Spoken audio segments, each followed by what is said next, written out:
I'm really glad to be here and to address some of these issues.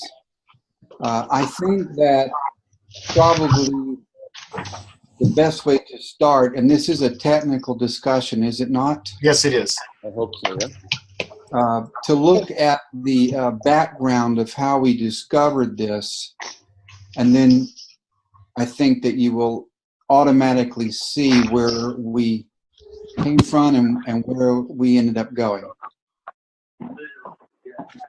It was quite some time ago, about 15 years ago, when I was director of the Florida Department of Citrus, and I just come from Green Giant Company, and they hired me to actually put the research program on a commercial track. So I started looking around for research that could promote grapefruit. Just really simple. I had a colleague that said to me, you know, every time that stupid grapefruit diet shows up in the press, which is every 5 years, grapefruit sales really do take off. So I had the idea that we would do a study, a research study that either proved this or disproved it. I had a lot of resistance because what if it disproved it? That would be disastrous. But you know, I'm a scientist first. So I talked the powers that be into doing a study to prove or not if grapefruit had any effect on weight loss. At that time, there was a grapefruit grower family, the Thompsons, who I started interacting with, and they were big grapefruit suppliers. They were very much wanting to promote grapefruit. In fact, they had taken grapefruit and had dehydrated it so that you could take grapefruit in a pill. A couple of pills equaled a full serving of grapefruit. So this family was promoting grapefruit, and they thought it was grapefruit was so healthy, but a lot of people weren't eating it just because they don't like the flavor. They got the idea of dehydrating grapefruit down into a couple of capsules for a serving, and they were calling it the grapefruit solution. And it was just like the concept of garlic, if you've heard about that. You know, Larry King advertises very often. It was dehydrated garlic in a capsule, so you could take it and get the health benefits of garlic, but you didn't maybe want to eat garlic, right? So this was the idea. They had developed a grapefruit powder. It was perfect for me because as a scientist, that allowed me to run some placebos.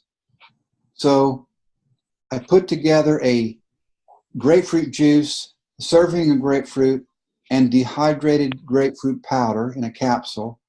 And then, at least for the grapefruit juice and the capsule, I could do a placebo. Of course, I could not do a placebo for a fresh grapefruit serving, but for the drink and for the capsule, I was able to do a placebo.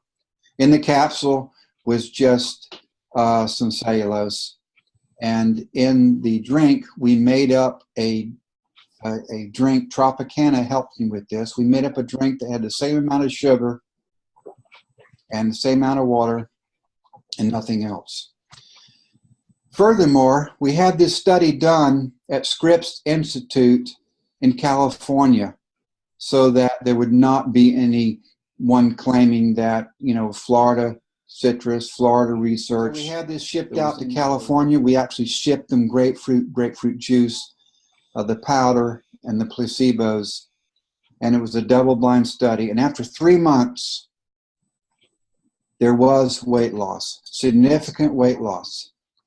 This is a scientifically published paper by Ken Fujioka of the Scripps Institute. Anybody can go online to NCMBI or PubMed.com and type in grapefruit and Fujioka, and that study will come up. There was a significant amount of weight loss.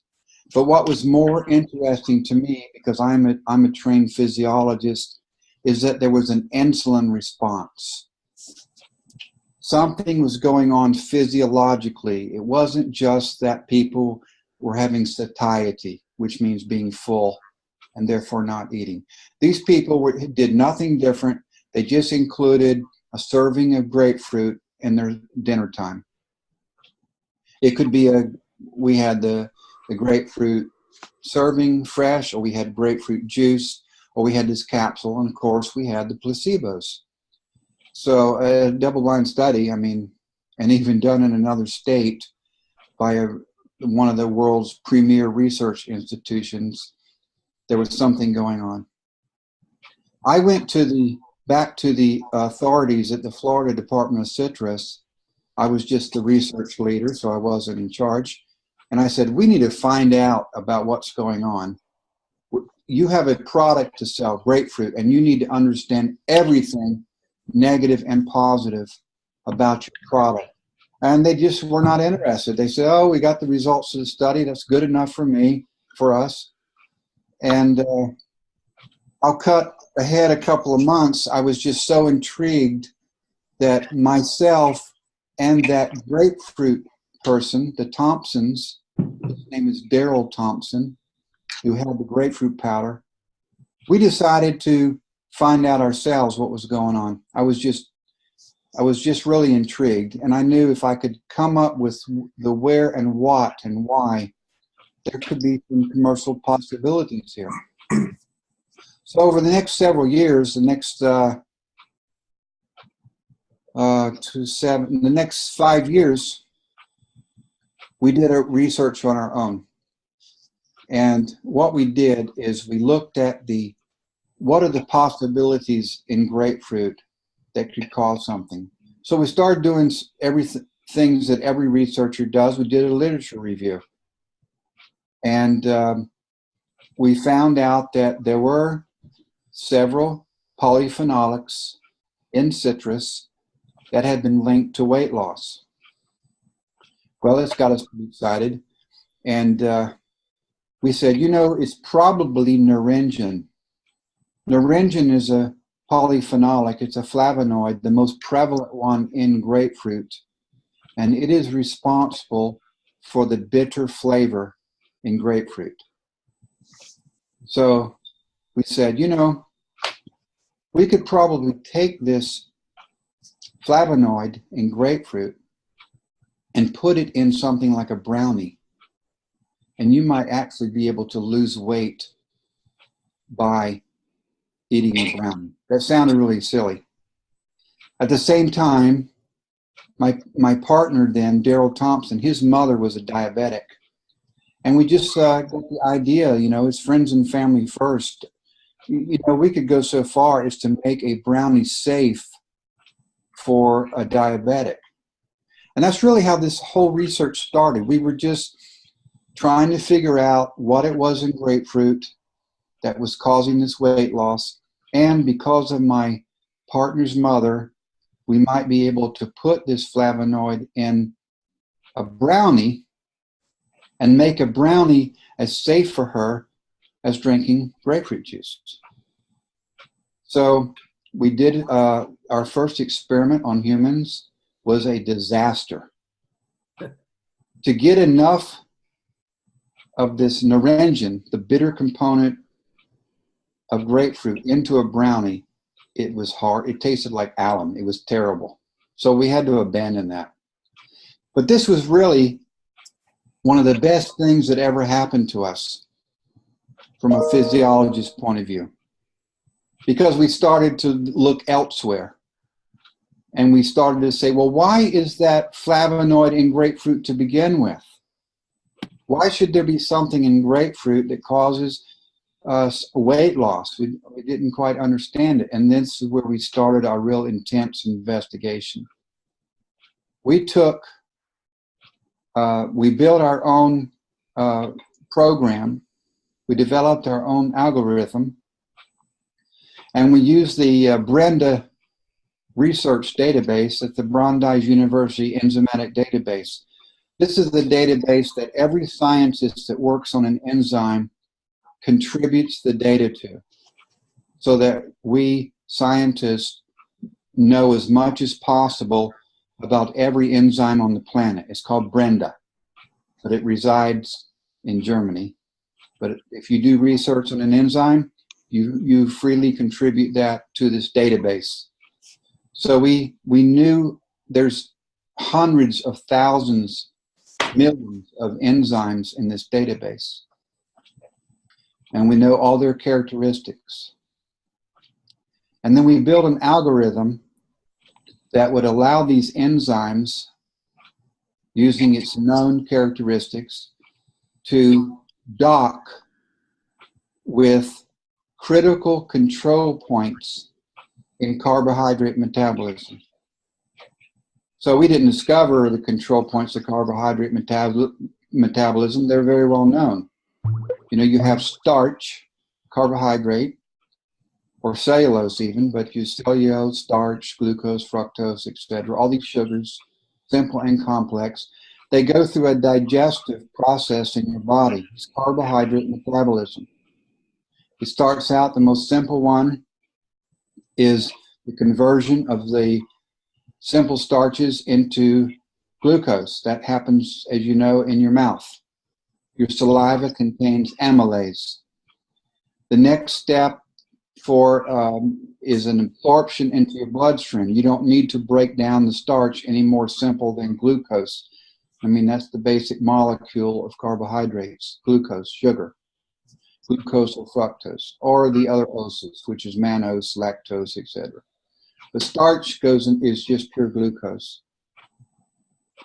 Cellulose is just pure glucose. It's just a matter of how the molecules are hooked together.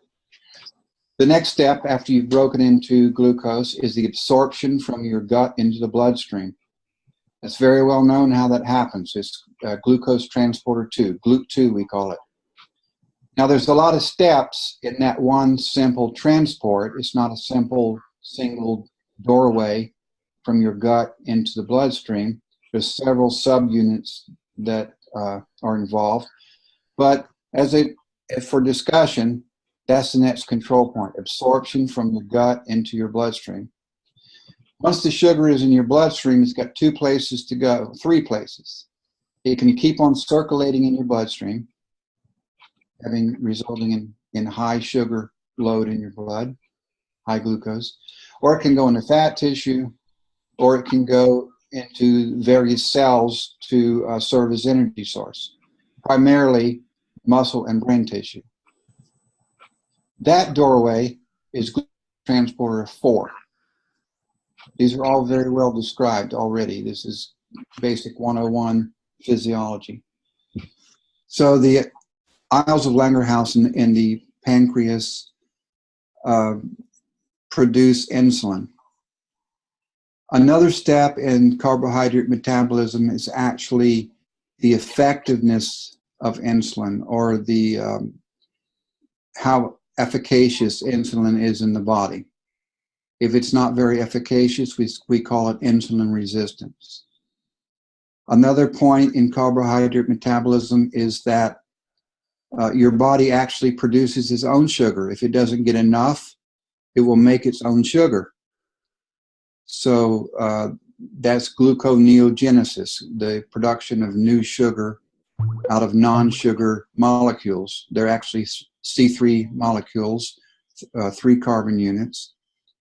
They end up being a C6, which is glucose. And then there's also the production of adipose tissue, fat cells. So those together are the 7 major steps in carbohydrate metabolism. I mean, there's actually another 12, but those are the main steps, 7 steps in carbohydrate metabolism.